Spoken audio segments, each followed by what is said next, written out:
Hi hello నమస్తే welcome to BRK నేను విజయ. మనతో పాటు స్టూడియోలో ఉన్నారు retired chief manager Indian bank Rammohan నమిలి గారు.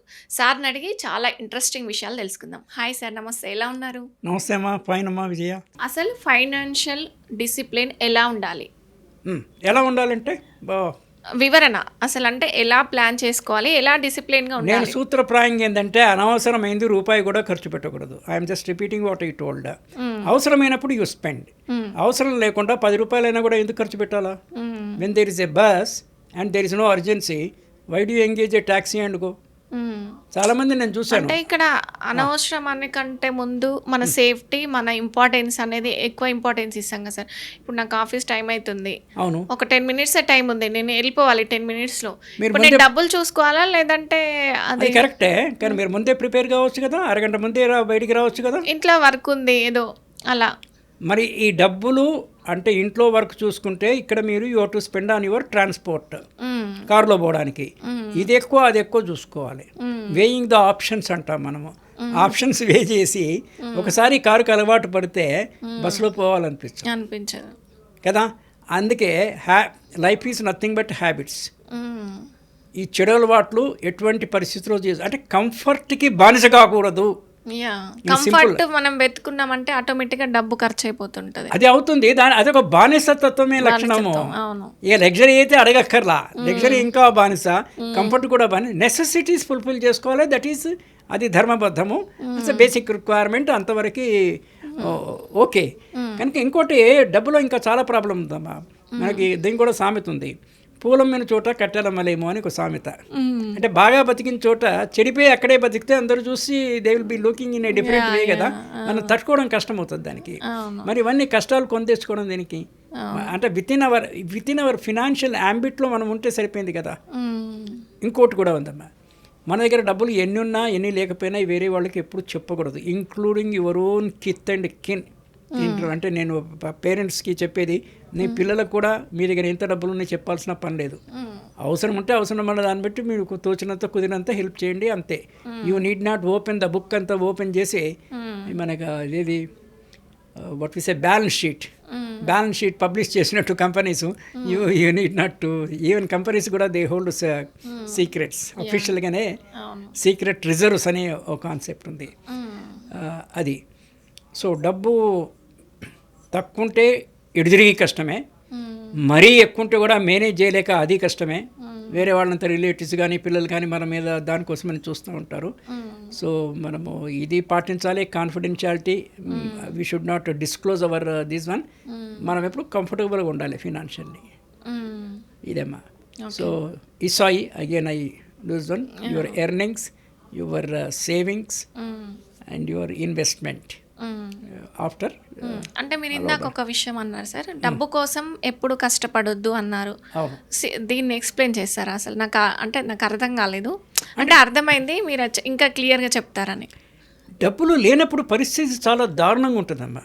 అంటే మీరు మీ పేరెంట్స్ విషయంలో కానీ లేకపోతే మీ ఓన్ ఫ్యామిలీ కాకపోయినా బంధువులు మనకు కనీసం 40-50 ఫ్యామిలీస్ మన యాంబిట్లో ఉంటాయి కదా కమ్యూనిటీలో. అన్న గమనించి ఉంటే కనుక ఇప్పుడు ధనమూల మీద జగతే అని చెప్పాను మీకు ఏది కావాలన్నా డబ్బులు కావాలి కదా. మరి మీ దగ్గర డబ్బులు లేకపోతే ఎట్లా? Save for the rainy day అనేసి ఇంకొక సేయింగ్ ఉంది. అంటే మనకి డైలీ వేజ్ ఎర్నర్స్ ఉంటారు, దినసరి కూలీలు, వీక్లీ లేబర్స్ కూడా ఉంటారు, వారానికి ఒకసారి పేమెంట్ ఇస్తారు వాళ్ళు. జనరల్గా మన లాంటి వాళ్ళంతా we get a salary for a month or A pension. Retire అయిన వాళ్ళకి నాలాంటి వాళ్ళకి pension, otherwise salary per month. Bills కూడా పర్ మంత్ మనం ఇది చేస్తాము. కానీ మీరు అల్టిమేట్గా మీరేమన్నా నిత్యావసరాలు కొనుక్కోవడానికి డబ్బులు మీ దగ్గర లేకపోతే హూ విల్ గివ్? ఎవరు కదా.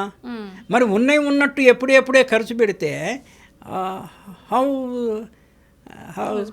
Saving for the rainy day. So reserves పెట్టుకోవాలి ఎంతో కొంత. వాళ్ళ దాన్ని బట్టి ₹1 కోటి, అంటే మిడిల్ క్లాస్ ఫ్యామిలీ చెప్తున్నా, ₹1 కోటి నువ్వు ₹1 30-40 ఏళ్ళ లోపలగా సంపాదించాలి. నేను ఉజ్జాయింపుగా చెప్తున్నా, 1 కోటి కాకపోతే 50 లక్షలు ఉండొచ్చు, what ever. And you keep it in fixed deposit, ఆ ఇంట్రెస్ట్ మీద నువ్వు నడిపిస్తూ ఉండు, సంథింగ్ లైక్ దట్. అంటే వేరే వాళ్ళని అడగొద్దమ్మా, చెయ్యి చాపకుండా బతకాలి. దాని కూడా సామెత మంది, వినా దీనైనా దైన్యైనా జీవనం అనేసి. అంటే జీవనము దైన్యంగా ఉండరాదు, వేరే వాళ్ళ ముందు తలెత్తుకొని తిరిగేటట్టు ఉండాలి. అదర్ ఆస్పెక్ట్స్ ఉన్నాయి మీకు, ethics, other things, education, knowledge, all those things are there, but the money management is a very crucial thing. అంటే ఇప్పుడు ఒక ఉద్యోగం చేసేటప్పుడు డబ్బు సంపాదిస్తాం కదా, సో డబ్బు కోసమే పనిచేయాలా, మన సాటిస్ఫాక్షన్గా పనిచేయాలంటారా? సాటిస్ఫాక్షన్ కోసం పనిచేయాలమ్మా, డబ్బు secondary, it follows. Okay, it follows. Self respect and మన తృప్తి కోసము వర్క్ చేయాలి. అబ్సల్యూట్లీ, దాంట్లో డౌటే లేదు. ఇక డబ్బు ఇస్తే ఏ అడమైన పని అయినా చేస్తామా? ఆ మాటకు వస్తే అట్లా కాదు కదా. There are various ways of earning. నేను అందుకే ఈజీ మనీ, హార్డ్ మనీ అన్న పదాలు యూజ్ చేశాను. ఈజీ మనీకి పోకూడదు. Certain sources of money are not good. Respect is చాలా ఇంపార్టెంట్. యా, దానికి కూడా ఒక శ్లోకం ఉందమ్మా మన ట్రెడిషన్. దీంట్లో స్వార్జితం క్లాస్ 1 మనీ, పేరెంట్స్ నుంచి వచ్చింది సెకండ్ లెవెల్, బ్రదర్స్ నుంచి వచ్చింది థర్డ్ లెవెల్, లేడీస్ నుంచి వచ్చింది అంటే వైఫ్ ద్వారా వచ్చింది లాస్ట్ కేటగిరీ ఇచ్చారు. అంటే ఇప్పటి రోజుల్లో మనం కొంచెము what you call chronological translation చేసుకున్నా కూడా సంసారాన్ని నడిపే బాధ్యత ఫినాన్షియల్గా హస్బెండ్ది, వైఫ్ది కాదు. Even if the wife is educated and earning also, husband should not look to wife's money for running the family. మరి అది ఎంతవరకు మనం పాటిస్తున్నామో లేదు, I don't know. I don't have a case study on it because my wife is a non-employee. She is a purely housewife. అందరూ pure హౌస్వైఫ్సే, కానీ she is unemployed. ఇది కనుక కానీ డబ్బు వైరానికి కూడా దారి తీస్తుంటుందమ్మా. బిట్వీన్ వైఫ్ అండ్ హస్బెండ్ ఎలా ఉంటుందో వేరే తెలీదు. నేను కొంతమందిని చూశాను, వైఫ్ శాలరీ రాగానే హస్బెండ్ తీసేసుకొని ఆమె కదా పాకెట్ మనీ ఇస్తాడు. What is this nonsense? నిజంగానే sir. Why should she work? ఎందుకు? నేను చదువుకున్నాను నా ఇష్టం కోసము, నేనేదో పార్ట్ టైం జాబ్ అప్పుడు కుదిర్చి చేస్తాను, లేకపోతే లేదు. That is for my pocket money. ఇల్లు నడిపించేది నీ బాధ్యత. అవును, కానీ చాలామంది అలా లేరు కదా ఇప్పుడున్న కల్చర్లో. అంటే ఇద్దరు కష్టపడితేనే కొంచెం నెసెసరీస్, అది హేయమైన విషయం అమ్మా. మగవాళ్ళు లేరు కదా సార్ ఇప్పుడు. లేదంటే చాలా మంది అబ్బాయిలు స్టడీ కూడా చేయట్లేదు. ఈ మధ్య కాలంలో అమ్మాయిలే బాగా చదువుతున్నారు, ఉద్యోగాలు కూడా అమ్మాయిలే ఎక్కువ మంది చేస్తున్నారు. అటువంటిప్పుడు హస్బెండ్ కనీసం చెప్పిన మాట అన్న వినాలనా? అది ఉందా? అది కూడా ఇంకా ఆమెకు తెలియాల్సిందే. ఇప్పుడు నేను దానికి ఇంకో కాన్సెప్ట్ ఉందమ్మా, వర్కింగ్ వైఫ్స్, డొమెస్టిక్ హస్బెండ్స్ చాలా అయిపోయారు సార్ ఈ మధ్య కాలం. ఇంకా పెరుగుతుంది. ఎందుకంటే జాబ్ మీరు అన్నట్టు వీళ్ళే చదువుతారు, వీళ్ళకి జాబ్ వస్తుంది, వాడికి ఏం రాదు, వాడి ఇంట్లో వంట చేయడము, పిల్లల్ని ఎత్తుకోవడము, దింపడం, అలాగా ఆల్రెడీ ఉన్నారు. మొత్తానికి డబ్బు వల్ల ఏమవుతుందంటే ఆమె డబ్బు ఉన్న పరిస్థితులు బాగాలేకపోతే మీ హెల్త్ మీద కూడా ఎఫెక్ట్ వస్తుంది, బోత్ మెంటల్ అండ్ ఫిజికల్. దానికి మళ్ళీ డబ్బు అవసరం వస్తుంది.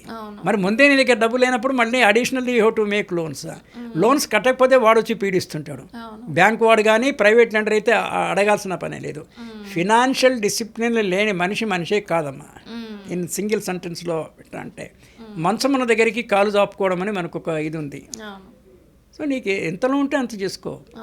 పులిని చూసి నక్కవాత పెట్టుకోవడం అనేసి, పక్కవానికి మోటార్ సైకిల్ ఉంటే నీకు ఉండక్కర్లా, నీకు pedal cycle is okay enough. అది కూడా కుదరనప్పుడు walk on foot, no problem. నువ్వు సంపాదించిన దాంట్లో ఒక 10% యూటిలైజ్ చేయాలి, 90% రిజర్వ్లో ఉండాలి. నేను బ్రాడ్లీ ఐఎమ్ టెల్లింగ్. 10 కాకపోతే 20% అంతనే స్పెండ్ చేయాలి. అంటే బేసిక్ నీడ్స్ మీద స్పెండ్ చేయాలి. మిగిలిన ఎంత ఊరికే భరోసా కోసం ఉంటాయి మనకి ఇన్వెస్ట్మెంట్లోనో దాంట్లో. Okay, right. Thank you sir, చాలా మంచి విషయాలు తెలియజేశారు. Thank you so much.